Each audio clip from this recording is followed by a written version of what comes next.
Good evening students. I hope आप सब लोग अच्छे होंगे। आज हम लोग केमिस्ट्री का एक पार्ट पढ़ने जा रहे हैं। जब इसमें हम लोग पीएच पढ़ रहे थे तो एसिड बेस के चैप्टर में हम लोग नेक्स्ट टॉपिक पढ़ने जा रहे हैं, how to measure the strength of acids and bases. Okay, तो इसके पहले मैंने आपको पीएच बताया था। पीएच वैल्यू किस तरह से डिपेंड करती है, किस पे डिपेंड करती है, और पीएच वैल्यू के क्या क्या कैरेक्टरिस्टिक्स हैं। ठीक है, एसिड्स के लिए क्या पीएच की रेंज क्या होनी चाहिए, बेसिस के लिए क्या रेंज होनी चाहिए, और न्यूट्रल के लिए क्या रेंज होती है पीएच की, ये मैंने आपको बताया था। ठीक है, तो आज हम ये डिस्कस करेंगे कि किस तरह से हम पीएच जो स्ट्रेंथ होती है एसिड की, किस तरह से मेजर करेंगे in the reference of pH value. Okay, तो चलिए हेडिंग देते हैं और आगे पढ़ते हैं। कुछ measurement of strength of acids and bases। ठीक है ना। तो as we know that strong acid, strong bases, ये दो स्ट्रॉन्ग के बारे में मैंने पढ़ा, बट ये दोनों जो होते हैं तो ये स्ट्रांग होता है, इक्वली स्ट्रांग नहीं होते हैं। ठीक है ना, ये डिपेंड करता है कि वो किस तरह से कंसंट्रेशन कितना है उनका, वो किस तरह से डाइल्यूट है। ये डिपेंड करता है नेचर ऑफ एसिड पे और नेचर ऑफ डाइल्यूशन पे, कितना कंसंट्रेशन, कितना डिजॉल्व किया गया है। ठीक है, तो बेसिकली टू मेथड्स हैं। ठीक है, there are two methods to measure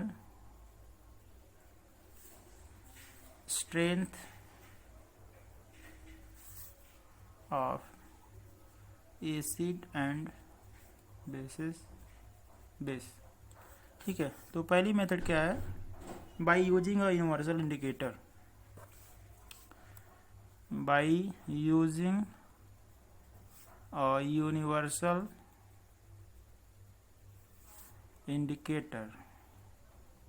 indicator क्या होता है मैंने आपको पहले ही बताया हुआ है ऑलरेडी कि इन्वर्टर क्या होते हैं। इंडिकेटर यूनिवर्सल मीन्स होता है जो कि वास्तविक हो एक तरह से। ठीक है, यूनिवर्सल हो, रियलिटी में जो हो, शाश्वत हो, उसको कहते हैं यूनिवर्सल। ठीक है, तो यूनिवर्सल इंडिकेटर क्या होता है, एक पीएच पेपर की तरह की स्ट्रिप होती है। ठीक है, पेपर की एक स्ट्रिप होती है पीएच इंडिकेटर की तरह, पीएच पेपर की तरह होती है। और क्या होता है, it is a mixer of number of indicators. ठीक है, एक स्ट्रिप होती है, इस तरह से एक स्ट्रिप होती है और ये बहुत सारे इंडिकेटर्स की मिक्सचर होती है इसमें, और सबके क्या होते हैं, अलग अलग कलर्स होते हैं। ठीक है, सबके अलग अलग कलर होते हैं। यहाँ पे क्या होता है, 0 से लेकर के 14 तक, 1 2 3 4 5 6 7 8 9 10 11 12 13 14 1 2 3 0 1 2 3 4 5 6 7 8 9 10 11 12 13 14 इस तरह से बने होते हैं। और स्ट्रिप्स का कलर अलग अलग होता है। ठीक है ना, इन स्ट्रिप का अलग कलर अलग, यहाँ पे कलर मैं नहीं दिखा पा रहा हूँ, इन स्ट्रिप्स का कलर अलग अलग होता है। और इसी के बेस पे हम क्या करते हैं, जैसे यहाँ पे क्या है, यहाँ पे डार्क रेड होता है, ये डार्क रेड कलर है। ठीक है ना, ये रेड कलर है। इस तरह से यहाँ पे चला जाता है। 6 का ब्लैक होता है आपका, 6 का ये जो है ब्लैक होता है, ग्रीनिश येलो टाइप का, ग्रीनिश येलो टाइप कलर होता है। ठीक है, ये आप बुक से देख लेंगे, इसमें कोई दिक्कत नहीं। तो हमें समझना ये है कि कैसे मेजर करते हैं। तो to measure the pH of any solution, a paper strip immersed with the universal indicator, this strip is called pH paper. इस स्ट्रिप को हम pH पेपर कहते हैं। इसको क्या करना है, जैसे अगर आप किसी को किसी सॉल्यूशन का pH पता करना है तो आप क्या करेंगे, इस स्ट्रिप को उसी में डीप कर देंगे। सपोज करिए कोई सॉल्यूशन है ये, तो इसमें आप जो है ये पीएच पेपर इस तरह से डीप कर देंगे। तो जब डीप करेंगे तो यहाँ पे डिफरेंट डिफरेंट कलर्स चेंजेस होंगे। तो जिस तरह से कलर चेंज होगा उस कलर के बेसिस पे हम ये बता देंगे कि इसका पीएच इतना है, और पीएच हमें जैसे ही वैल्यू पता चलेगी हम उसकी स्ट्रेंथ बता देंगे, ये स्ट्रेंथ इसकी है, ठीक है ना। एक्चुअली स्ट्रेंथ क्या है, उसकी पीएच वैल्यू है, कितना ज़्यादा वो स्ट्रॉन्ग है, कितना ज़्यादा वीक है, ये उसकी पीएच वैल्यू से बताई जा रही है, ठीक है ना।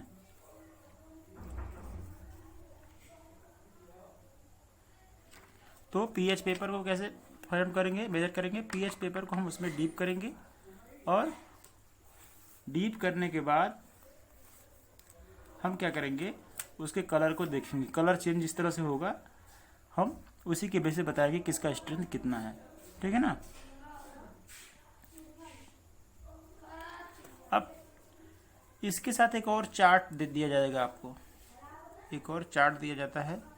अब उसमें ये रहता है कि पीएच कितना होगा, किस किस कलर के हिसाब से पीएच कितना होगा। उसमें 14 इस तरह से 1 2 3 4 5 6 7 8 9 10 11 12 13 उसमें 14 बने होंगे, और सबके कलर अलग अलग होंगे। आपको ये बताया जाएगा कि इस कलर, ये कलर चेंज होने पे कितनी एसिड का क्या पीएच होगा, ये कलर अगर आता है तो क्या पीएच होगा, उसी के बेसिस हम बता देंगे कि किसका कितना पीएच होता है, ठीक है ना। और दूसरा जो हमारा मेथड होता है बाई, इसमें कुछ नहीं करना है, बस आपको एक पीएच पेपर लेना है और उस सॉल्यूशन में डीप कर देना है। डीप करने के बाद जो भी कलर चेंज आएगा उसका, ठीक है ना, ये स्ट्रिप जहाँ पे कलर चेंज आएगा जिसका, तो उसमें एक दूसरा वाला होगा और बताएगा कि किस कलर, अगर किसका क्या कलर चेंज हुआ है तो कौन सा पीएच रेंज है उसका, ठीक है। दूसरा है आपका पीएच मीटर, एक होता है आपका पीएच, ठीक है ना, पीएच मीटर होता है। इसके थ्रू भी हम चेक करते हैं। ये क्या है, एक टाइप का पेपर है। ये क्या करता है, the pH paper gives only approximate value of the pH of the solution, ठीक है। और now days pH solution is measured accurately with the help of instrument called pH meter. ये एक तरह का इंस्ट्रूमेंट है, ठीक है ना। It is a type of instrument used to measure pH value, ठीक है। ये अप्रॉक्स बताता है, मतलब आप कह सकते हैं कि बहुत ही लगभग सही बताता है, अप्रॉक्सीमेट, मैक्सिमम टाइम राइट बताता है ये। तो ये है थोड़ा पीएच मीटर। तो ये दो मेथड्स हैं, इन दो मेथड से हम पीएच उसकी पता कर लेंगे, और पीएच के अकॉर्डिंग आप समझ सकते हैं कि स्ट्रेंथ भी उसकी पता हो जाएगी, किस तरह से उसकी स्ट्रेंथ है, ठीक है ना। ठीक, चलिए अब देखते हैं नेक्स्ट हेडिंग हमारी है कि पीएच का रोल क्या है हमारी एवरीडे लाइफ में, role of pH in everyday life, ठीक है ना। हमारी बहुत सारे से फूड आइटम्स हैं, बहुत सारी सी बॉडी के सिस्टम्स हैं जहाँ पे पीएच की वैल्यू जो है एक रोल परफॉर्म करती है। पीएच के रेंज के या पीएच के वैल्यू के इधर से उधर होने में या ज़्यादा या कम होने में काफ़ी प्रॉब्लम्स, या फिर आप कह सकते हैं कि वहाँ पे उसका बहुत ही एक रोल होता है इम्पोर्टेंट पीएच वैल्यू का, ठीक है ना। तो role of pH in everyday life, हमारी रोज़मर्रा की ज़िंदगी में पीएच का क्या रोल है, ठीक है। हमारी रोज़मर्रा की ज़िंदगी में पीएच का क्या रोल है, तो देखिए दो तरह से ये जुड़ा है, प्लांट्स में भी इसका रोल है और एनिमल्स में भी इसका रोल है, ठीक है ना। तो पहले देखते हैं कि प्लांट्स में किस तरह से है। तो प्लांट्स में और एनिमल्स में दोनों में बायोलॉजिकल सिस्टम की तरह बायोलॉजिकल सिस्टम में काम करता है, ठीक है। पहला है in humans and animals, in humans and animals,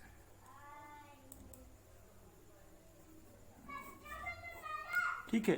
तो ये किस तरह से यहाँ पे रोल प्ले करता है, actually most of reactions taking place in our body are in the narrow pH range, okay, 7.0 to 7.8।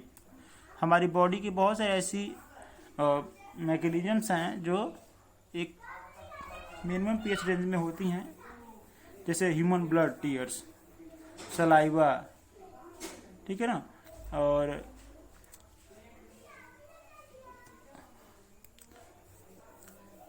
जैसे for example the pH of rain water is less than 7, ठीक है ना, as it is acidic due to the discontinuous dissolution of carbon dioxide, sulfur dioxide, etc. of air in the rainwater. When pH rain water falls below 5.6, it becomes more acidic. It is called acid rain. ठीक है, तो जो rain water की होती है वो केवल क्या होती है, अगर वो 5.6 के नीचे आती है, रेन वाटर का पीएच अगर 5.6 से बिलो होता है तो क्या होता है, ये रेन एसिड रेन हो जाती है, ठीक है ना। हमारे सलाइवा जो हमारा है, saliva play a important role in digestion of food, ठीक है। तो इसका भी पीएच जो होता है वो भी पीएच रेंज जो होता है वो भी पीएच बहुत मायने रखता है, ठीक है ना। इसके अलावा और भी बहुत सारी ऐसी चीज़ें हैं, जैसे अगर रिवर्स का पीएच, अगर रिवर्स है, एसिड रेन होती है, तो रिवर्स का एसिड रेन के थ्रू क्या होता है, एसिड रेन होगी आपकी, एसिड रेन हुई तो क्या होगा, रिवर्स जो होंगी, रिवर्स का पीएच डिक्रीज हो जाएगा, ठीक है। तो जो एनिमल्स इनको ड्रिंक करेंगे, एनिमल जो ड्रिंक करेंगे वो भी अफेक्टेड होंगे, ठीक है। इसके अलावा जो प्लांट्स होंगे, जो प्लांट्स से इनकी जो है सिंचाई होगी वो भी क्या होंगे, अफेक्टेड होंगे। तो इस तरह से पीएच के रेंज के जो है घटने से आप कह सकते हैं कि पीएच रेंज के डिसकंटिन्यूअस होने से, डिस्कम्फर्ट होने से एनिमल्स और प्लांट दोनों तरह से इफेक्ट हो रहे हैं, दोनों अफेक्ट हो रहे हैं, ठीक है ना।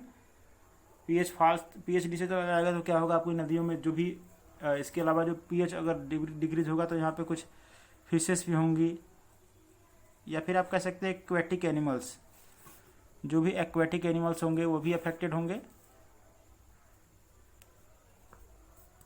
जो भी एक्वेटिक एनिमल्स होंगे वहाँ पे वो भी अफेक्टेड होंगे, क्योंकि पीएच एक उनका भी जो लाइफ साइकिल है, एक पीएच एक डिफाइंड पीएच रेंज में चलती है, उनकी के अंदर बॉडी के अंदर का जो भी होता है वो एक डिफाइंड पीएच रेंज में चलता है। जिस तरह से हमारे बॉडी का ब्लड का पीएच होता है और सलाइवा का पीएच होता है, स्टमक का पीएच होता है अंदर बॉडी के, और जो भी होता है उसका होता है वो नेचुरली एक रेंज मेंटेन करता है, ठीक है। उससे ज़्यादा या कम होने पे हमें प्रॉब्लम फील होती है। तो इस तरह से एक्वेटिक एनिमल्स, चाहे प्लांट हो या एनिमल्स हो, ठीक है ना, उनका भी एक पीएच रेंज होता है। और जब एसिड रेन होती है, इसका मतलब पीएच कम हो जाता है, तभी एसिड रेन कहते हैं उसको। तो वो रिवर्स के साथ साथ रिवर्स में रहने वाले एक्वेटिक एनिमल्स को और उसको ड्रिंक करने वाले एनिमल्स को या उससे सिंचाई होने वाले जो प्लांट्स होते हैं सभी उससे अफेक्टेड होते हैं, ठीक है ना। प्लांट्स में क्या होता है, it is observe that plants have a healthy growth only when the soil has specific pH range which should be neither alkaline nor highly acidic, ठीक है। प्लांट्स में क्या होता है कि प्लांट्स को ग्रो करने के लिए सॉइल का जो पीएच होता है वो भी एक डिफाइंड रेंज में होना चाहिए, ना ही बहुत ज़्यादा एल्कलाइन होना चाहिए और ना ही बहुत ज़्यादा एसिडिक होना चाहिए।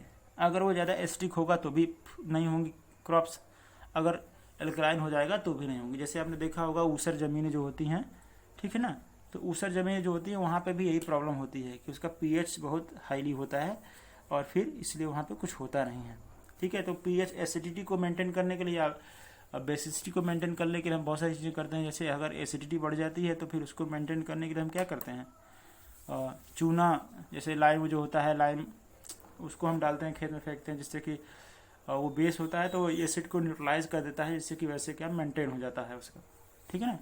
आप बहुत ज़्यादा जो है फर्टिलाइज़र यूज कर रहे हैं तो उससे भी एसिडिटी अफेक्ट होती है सॉइल की। या फिर बहुत ज़्यादा अगर बेसिसिटी बढ़ जाए तो हम क्या करते हैं, कंपोस्ट वगैरह उस वहाँ पे डाल करके उसको मेंटेन करते हैं, कंपोस्ट वगैरह और हरी खाद मेंटेन करते हैं उसको डाल करके, ठीक है ना। तो आगे है इनडाइजेस्टिव सिस्टम। तो आपको पता है हमारे स्टमक में एक बहुत ही स्ट्रांग एसिड होती है, इसको हम लोग क्या कहते हैं, हाइड्रोक्लोरिक एसिड होती है, ठीक है ना। एक स्ट्रांग एसिड होती है, इसको हम लोग क्या कहते हैं, हाइड्रोक्लोरिक एसिड। तो सेकेंड जो है हमारा इनडाइजेस्टिव सिस्टम।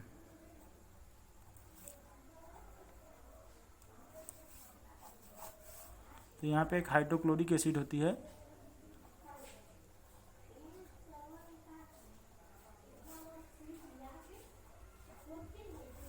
कहाँ, स्टमक में, स्टमक, ठीक है ना। तो इसका भी अपना एक पीएच रेंज होता है। ये क्या करता है, this hydrochloric acid does not harm the stomach as it had special lining of a protective material, in fact it kills the harmful bacteria that may enter into the stomach along with the food that we eat। तो ये क्या करती है, ये बहुत ही irritating है, ये अपनी आपकी स्टमक को भी डेंजर इरिटेट कर सकती है, कोरोड कर सकती है, लेकिन उसमें लाइनिंग बनी होती है, ठीक है ना, म्यूकस की लेयरिंग होती है, जिसकी वजह से ये उसको कोरोड नहीं कर पाती है। और इस क्या करती है, ये जो आप फूड खाते हैं उसके साथ बहुत सारे बैक्टीरिया वहाँ पे चले जाते हैं, तो उनको ये किल करने का काम करती है, ठीक है ना। इसके अलावा जब हम बहुत ज़्यादा स्पाइसी फूड ले लेते हैं तो हाइड्रोक्लोरिक एसिड का जो है अमाउंट बढ़ जाता है, ठीक है ना। अब अगर लिमिट की ज़्यादा ले लें तो फिर आपको एसिडिटी हो जाती है, आपको इरिटेशन फील होता है। तो उसके लिए हम क्या यूज़ करते हैं, जब आपको एसिडिटी होती है, जब आप टू मच ऑयली फूड लेते हैं तो एसिडिटी होती है, इसके लिए हम क्या करते हैं, इसके ट्रीटमेंट के लिए हम एंटा एसिड लेते हैं। एंटा एसिड मैंने बताया था कि एंटा एसिड क्या है, एक बेस होता है इस तरह से, ठीक है ना। तो इसके लिए हम एंटा एसिड करते हैं। The most commonly used problem is called acidity, it is cured by taking medicine called antacid. The most commonly used antacid contains magnesium hydroxide। इसमें मैग्नीशियम हाइड्रोक्साइड होता है, ये आपका सबसे ज़्यादा कॉमनली यूज होता है, ठीक है ना। मिल्क ऑफ मैग्नीशियम इसके कहते हैं, which is a weak base and neutralize the excess acid, ठीक है। ये क्या है, एक बेस है और वो भी वीक बेस, ठीक है, एक वीक बेस है जो कि क्या करता है, आपकी बॉडी में जाने के बाद जो एक्सेस एसिड है उसको न्यूट्रलाइज कर देता है, ठीक है। तो डाइजेस्टिव सिस्टम क्या है, तो डाइजेस्टिव सिस्टम में हम जानते हैं कि हमारे स्टमक में हाइड्रोक्लोरिक एसिड प्रेजेंट होती है। ये हाइड्रोक्लोरिक एसिड बहुत ही स्ट्रॉन्ग होती है, बट ये हमारे स्टमक को कोरोड नहीं करते क्योंकि वहाँ पे लाइनिंग बती होती है, म्यूकस लेयरिंग होती है। और ये क्या करती है कि हमारे जो भी फूड के साथ बैक्टीरिया जाते हैं उनको किल करने का काम करते हैं, उनको मारने का काम करती है, ठीक है ना।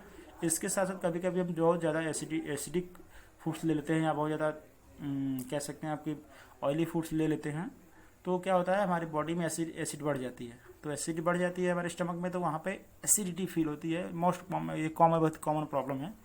और इस कॉमन प्रॉब्लम को सॉल्व करने के लिए हमारे पास मोस्ट कॉमनली यूज एंटा एसिड है, जिसको हम लोग मैग्नीशियम हाइड्रोक्साइड कहते हैं, ठीक है। ये एक वीक बेस है जो कि एसिड से रिएक्ट करके उसको न्यूट्रलाइज कर देता है और आपको रिलीफ फील होता है, ठीक है ना। जैसे आपने खाने वाले सोडा का नाम सुना होगा, ठीक है ना, खाने वाला सोडा जो मिलता है मार्केट में, किराने की दुकानों पर मिल जाता है। तो कभी कभी पेट दर्द में हम उसको भी खा लेते हैं, बशर्ते आपको ये पता होना चाहिए कि आपका जो पेट में जो पेन हो रहा है वो एसिडिटी की वजह से है, अदरवाइज फिर वो काम नहीं करेगा, ठीक है ना। तो अगर एसिडिटी की वजह से वो पेन हो रहा है तो हम उसको ले सकते हैं और हमें काफ़ी रिलीफ मिलेगा, ठीक है। दो तरह के सोडा होते हैं, ठीक है ना, एक सोडियम कार्बोनेट होता है, एक सोडियम हाइड्रोजन कार्बोनेट। तो जो खाने वाला होता है उसका फार्मूला होता है सोडियम हाइड्रोजन कार्बोनेट, ठीक है ना, बेकिंग सोडा इसको बोलते हैं। तो इस बेकिंग सोडा को लेने से क्या होता है, इस बेकिंग सोडा को लेने से आपको रिलीफ मिलती है, एसिडिटी क्योर होती है, ठीक।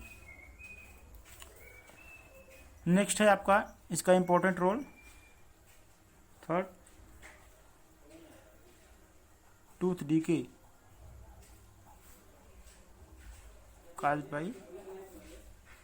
acids,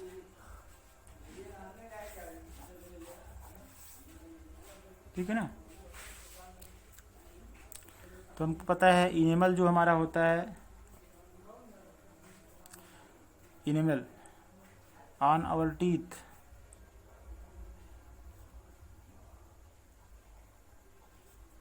क्या है, hardest part, part of body. तो जो हमारा इनेमल होता है टीथ के ऊपर, वो क्या करता है, वो क्या होता है, बहुत ही हार्डेस्ट पार्ट होता है बॉडी का। अब वेनेवर आप जब कभी फूड लेते हैं तो फूड के खाना खाने के बाद कुछ के फूड पार्टिकल्स क्या होते हैं, कुछ food particles remain in cavities, कुछ फूड पार्टिकल्स कैविटी में रह जाते हैं। तो क्या करते हैं, वो एसिड बनाते हैं, ठीक है ना, एसिड बनाते हैं। और फिर यही एसिडिटी क्या करती है, इसका पीएच क्या करते हैं पूरे माउथ का, लोअर द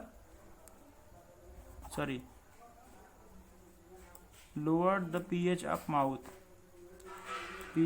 माउथ।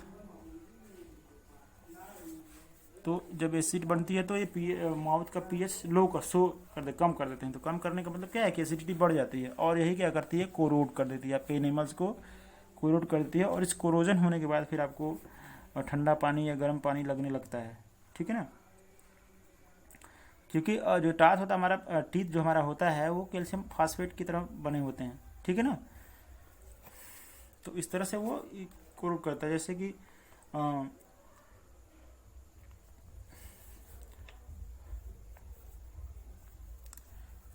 ठीक है। तो ऐसा तभी होता है एसिड जब हम बहुत ज़्यादा ग्लूकोज जो होता है, एक्चुअली ग्लूकोज जो होता है हमारा शुगरी वाला पार्ट, कोई भी ऐसा स्वीट खाते हैं तो उसके जो पार्टिकल्स होते हैं वहाँ पे जब वो हमारे सलाइवा के साथ मिक्स होते हैं तो माउथ का पीएच बहुत ही कम कर देते हैं, ठीक है ना। और जब वो कम कर देते हैं तो क्या करता है, वो एसिड बनाता है। अब इसके लिए हम लोग क्या करते हैं, पेस्ट लेते हैं, ठीक है ना, टूथपेस्ट जो कहते हैं इसको आप लोग की, टूथपेस्ट होता है। तो टूथपेस्ट जो होता है इसमें क्या होता है, बेस होता है, ठीक है ना। तो जब इस बेस को हम लेते हैं तो इस एसिड के साथ करके क्या करता है, ये न्यूट्रलाइज कर देता है और वॉश करके उसको बाहर निकालता है। इसलिए कहा जाता है कि आपको डेली मॉर्निंग में और नाइट में क्या करना चाहिए, ब्रश करना चाहिए, और एक अच्छे पेस्ट के साथ। रीज़न क्या है कि पेस्ट में बेस है, ठीक है ना। और वो बेस क्या करता है, इस जो एसिड को जो आपके माउथ में प्रेजेंट है या जो बन रही है उसको क्या करता है, वो न्यूट्रलाइज कर देता है और न्यूट्रलाइज करके वॉश करके बाहर कर देता है, ठीक है ना। ये एक एल्कलाइन नेचर का होता है।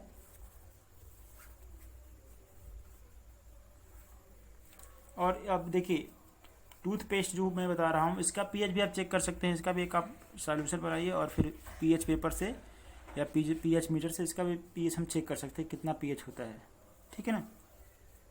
इसके अलावा कुछ ऐसे एनिमल्स हैं जिनको सेल्फ डिफेंस में भी ये काम करता है, ठीक है ना। और कुछ प्लांट्स भी ऐसे हैं जिनके सेल्फ डिफेंस में काम करता है। तो जैसे self defence of animals and plants, आपने एंड्स का नाम सुना ही होगा। एंड की जो स्टिंग होती है उसमें फॉर्मिक एसिड होती है। जब भी कोई चीज़ उसको लगता है कोई खतरा है तो वो वही एसिड जो है वहाँ पर रिलीज़ कर देती है। और उस एसिड के रिलीज़ करने के बाद क्या होता है, हमारी बॉडी में बहुत इरिटेशन फील होता है। तो उसको क्योर करने के लिए क्या करते हैं, हम कोई भी बेस लेकर के उस पर ऐसे मसाज करते हैं, रगड़ते हैं तो क्या हो जाता है, रिलीफ मिल जाता है, ठीक है ना।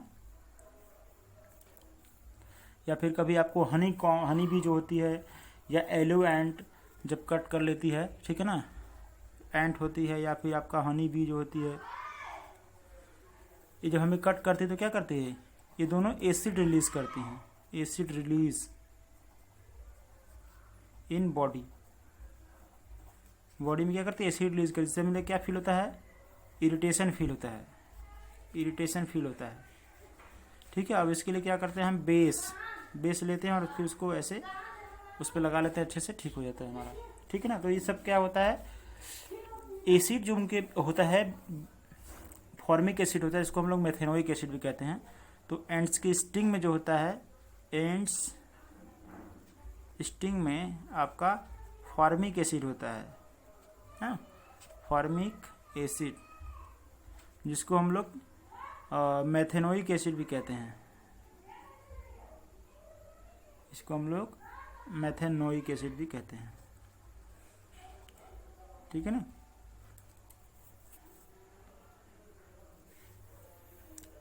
तो यही एसिड होती है जो कि रिलीज होती है वहाँ पे और हमें इरिटेशन फील कराती है, ठीक है ना। To get relief we apply the solution of mild base like baking soda, ठीक है। तो बेकिंग सोडा जो आपका घर में कपड़े साफ करने वाला सोडा है उसको भी आप अप्लाई करके उस प्लेस पे इससे रिलीफ पा सकते हैं, क्योंकि ये एसिड है और वो बेस है, तो वो ठीक है जैसा कि फैक्चुअली है वो न्यूट्रलाइज कर देगा उसको। जब न्यूट्रलाइज करेगा तो आपको काफ़ी रिलीफ मिल जाएगा, ठीक है ना। कुछ ऐसे प्लांट्स हैं जैसे नेटल प्लांट्स, ठीक है ना। एक प्लांट होता है इसका नाम है नेटल प्लांट।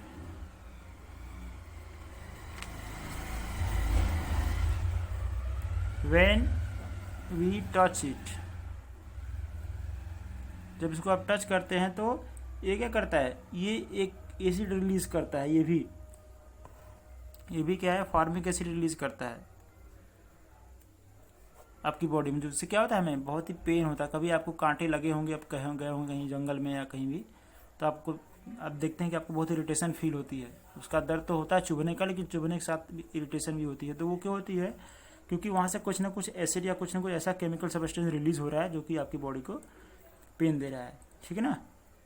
तो इसलिए क्या होता है, नटल की जो पत्तियाँ होती हैं उन बहुत नुकीली होती हैं। जैसे ही एक्सीडेंटली आप टच कर लेते हैं, जाते समय आपके हाथ में लग गया या आप कहीं किसी काम से ही जा रहे हैं, तो जैसे ही वो टच होती हैं फिर वो ऐसे रिलीज कर देती हैं आपकी बॉडी में, और जिससे कि क्या होता है कि हमको इरिटेशन फील होता है। और इसके रिलीफ के लिए भी हम बहुत सारी चीज़ें बेसेस जो हैं माइल्ड बेसेस का यूज़ कर सकते हैं, ठीक है ना। अब it is interesting to note that nature provides naturalization options. For example, in the vicinity of the nettle plant there grows dog plant which provides the base, ठीक है ना। Hence if accidentally stung by the nettle plant in the wild, the remedy is to rub the area with the leaf of the dog plant, ठीक है ना। तो अगर आप किसी डॉग प्लांट, एक डॉग प्लांट होता है, अगर इस डॉग प्लांट को आप पहचानते हैं, कहीं आप वाइल्ड में हैं, फॉरेस्ट में हैं, तो इस डॉग प्लांट को पहचानते हैं तो इसको रब करने से, ठीक है ना, रब ऑन द अफेक्टेड प्लेस। तो अफेक्टेड प्लेस पे जो नेटल प्लांट की लीफ से प्रॉब्लम हुई है उसको अगर डॉग प्लांट मिल जाता है आपको, तो इस डॉग प्लांट को रब करने से, इसकी लीफ को रब करने से आपको क्या मिलेगा, रिलीफ मिल जाएगा, ठीक है। आपको रिलीफ मिलेगा क्योंकि इसमें क्या होता है, बेस होता है, ठीक है, और इसमें तो एसिड होती है। तो अगर नेचर कहते हैं कि नेचर जो होता है, नेचर हर तरह की चीज़ों को प्रोवाइड करता है। अगर प्रॉब्लम है तो फिर उसका सॉल्यूशन भी वो देता है। तो प्रॉब्लम अगर नेटल प्लांट ये है, अगर कभी आपको जंगल में ये पिंच हो जाए, आपको प्रॉब्लम क्रिएट कर दे, तो अगर आप डॉग प्लांट को पहचानते हैं तो उससे आपको रिलीफ मिल जाएगी, कोई ज़्यादा प्रॉब्लम नहीं होने वाली है। उसकी लीफ को लेकर के आप उस अफेक्टेड पार्ट को रब कर देंगे और आपको रिलीफ मिल जाएगा, ठीक है ना। तो ये हमारा था, इस तरह से हमने पढ़ा कि किस तरह से डेली लाइफ में हमारा पीएच जो है इम्पोर्टेंस रखता है और किस तरह से रोल प्ले करता है, ठीक है ना। अब इसमें ये नेसेसरी नहीं है कि पीएच रेंज कम हो या एसिडिटी बढ़े तभी हमें प्रॉब्लम होने वाली है। एक पीएच रेंज में, अगर एवरेज पीएच रेंज में नहीं रहेगा आपका फूड का या आपके सलाइवा का या आपके टूथ का या कहीं भी, तो क्या करेगा, वो प्रॉब्लम क्रिएट करेगा, ठीक है ना। तो बहुत ज़्यादा लेस एसिडिक भी नहीं होना चाहिए और बहुत ज़्यादा मोर एसिडिक भी नहीं होना चाहिए, दोनों प्रॉब्लम क्रिएट करेगा, ठीक है ना।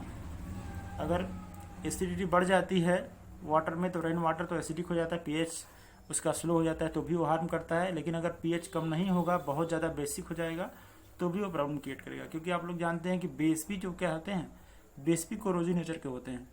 जो स्ट्रॉन्ग बेस होते हैं वो भी कोरोजिव नेचर के होते हैं। वो भी अगर उनको भी अगर मौका मिले तो वो भी छोड़ते नहीं हैं, वो भी अपना काम करते हैं।